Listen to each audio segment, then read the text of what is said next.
Has begun a brutal assault on the people of Ukraine.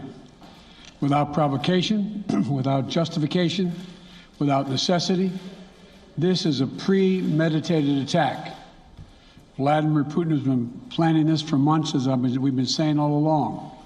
He moved more than 175,000 troops, military equipment, and positions along the Ukrainian border.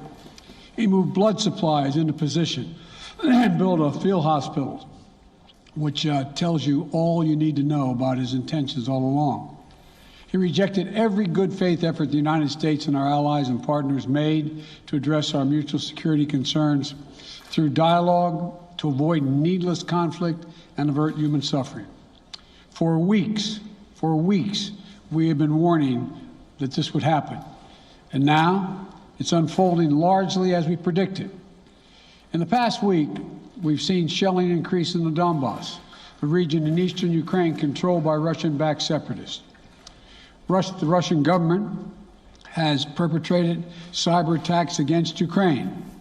We saw a staged political theater in Moscow, outlandish and baseless claims that Ukraine was about to invade and launch a war against Russia, that Ukraine was prepared to use chemical weapons, that Ukraine committed a genocide.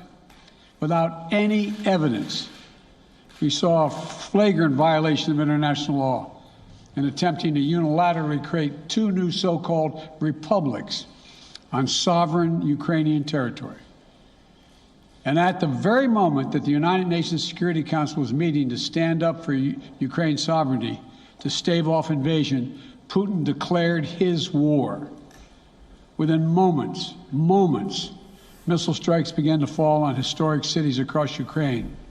Then came the air raids, followed by tanks and troops rolling in.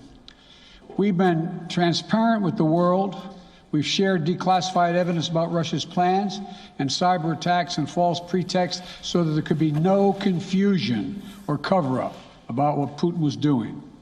Putin is the aggressor. Putin chose this war, and now he and his country will bear the consequences. Today, I'm authorizing additional strong sanctions and new limitations on what can be exported to Russia. This is going to impose severe cost on the Russian economy, both immediately and over time.